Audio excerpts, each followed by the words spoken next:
welcome back to my channel. In today's video, we're going to be covering how to build a digital planner or a digital journal from scratch using KEYNOTE.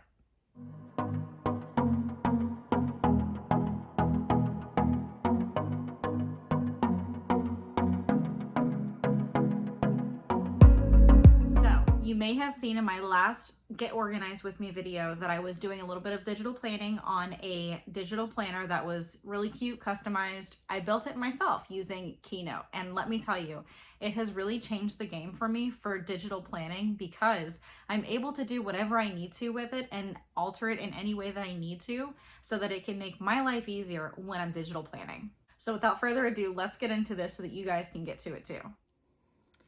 All right, so let's go ahead and get started. We're gonna go ahead and tap into the KEYNOTE app here and then create a new presentation. When creating a new presentation, all I do is just select the basic white. And then I'm gonna delete all of these boxes here. Now, mind you, this is just a demonstration of a basic planner spread, and it's not going to have anything special in it. So just creating a very basic planner spread or a journal spread, we are going to just create the base. So here, as you can see, this is a pretty elongated template, and I'm going to go ahead and change that to fit my screen more efficiently. So I'm going to come up here, click the three dots, tap on document setup. And then down here on document setup, you can edit the slide size. So I'm going to go over here to the 4:3 ratio. Click done, and that will bring it to more the size of my tablet screen. So here we're starting off with a blank slate background. You don't have to add a background, but if it were to look something like this here, you'd have a background and then your journal sitting on top of the background. If you just want it to be a plain journal with no background, you can just go ahead and start adding your journal features. But if in the future you do want to have tabs or home buttons or anything like that, you would want a background to put those on so that they're not a key feature in your journal, because you would have to build that into the template. So without getting too confusing, let's go ahead and add a background. So you're just going to want to go to add, and wherever you've got your background saved, to either your camera roll, your files on your computer, wherever you might have the image saved. So I'm just going to go ahead and add this real quick. Also, you can use a color for a background if you want it to be pretty simplistic. I'm just going to keep it very simple, and I am going to add a perfect shape, although I'm going to change the color first so I don't blend in with my dead space. So let's go ahead and change this color real quick to, let's just change it to like a gray, light gray.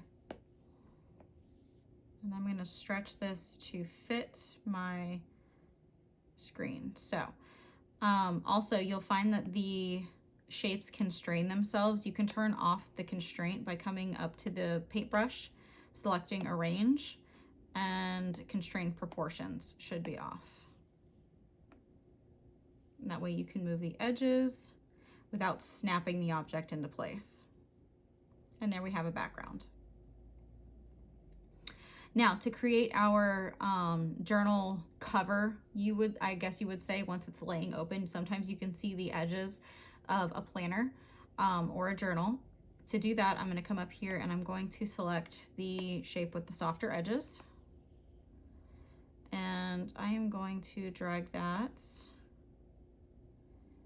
to the shape, or to the size that I want to cover my screen. Whoops.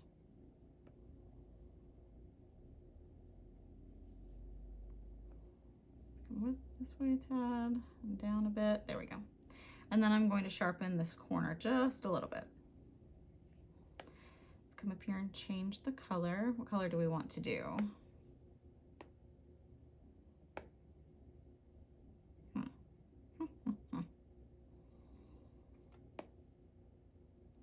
Sure, why not? Let's go with a dark pink.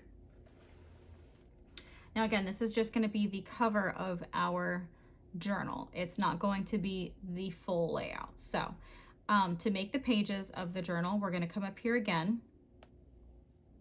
select the shape,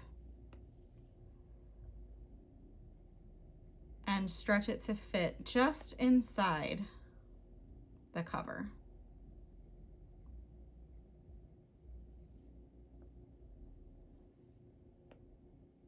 Perfect. Now for this one, let's make this a little bit, okay. This one I am going to make the fill white. Oh, and I do want to come over here and sharpen these edges too. And here we have our first page. To make it look more page-like, I guess you could say, I am going to add a border, but I'm going to make the border a little bit lighter, not quite so harsh as a black. So I'm going to add gray as a border so that it acts as a shadow. And then I'm actually going to turn on the shadow feature, which kind of makes a shadow on this bottom right edge. So the next thing I'm going to do is I'm going to copy and paste. And this gives me my second page. And I want to position this to where it just fits inside the previous page. So it's going to look as if the pages are stacked.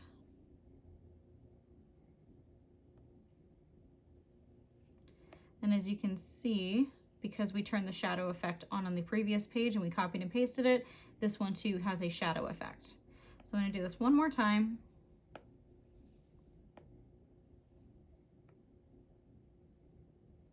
And make it so it just fits right inside the previous page. And so now when you look at it, it looks like we are looking down at a book, but this looks a little bit too plain. I want it to be a little bit more dimensional. So I am going to add a center line down the page. So make it fit the page.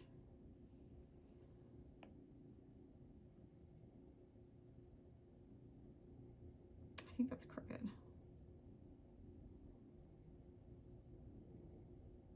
Okay. So then to make this look a little bit more realistic rather than just a harsh black line right down the page, I am going to change the color of the line. Oh, that's the border color. Let's do this. Oh, I have the wrong thing selected. Okay, so just undo that. Make sure that you have the right thing selected. I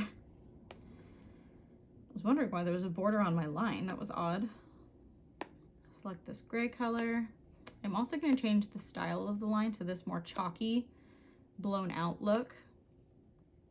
I'm going to increase the width just a little bit, add a shadow, and then I'm going to come down here and reduce the opacity until it looks just like a center shadow.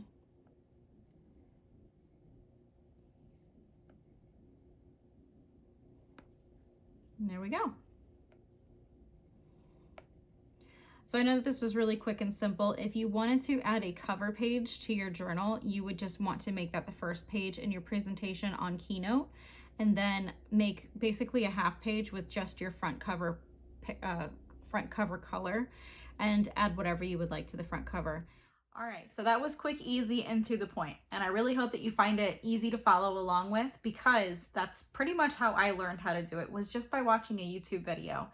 So if you're interested in keeping up with this whole digital planning expedition that we're going on together, don't forget to subscribe and hit the notification bell, because there's going to be a lot more digital planning and digital organization videos coming out on my channel, along with, you know, the regular cleaning and organizing videos too.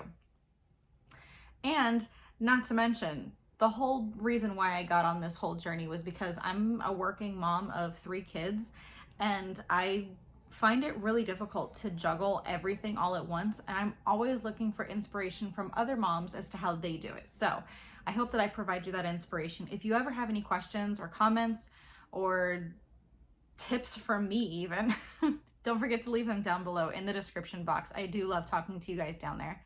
Thanks so much for watching, y'all, and I'll see you in the next video. Bye, y'all.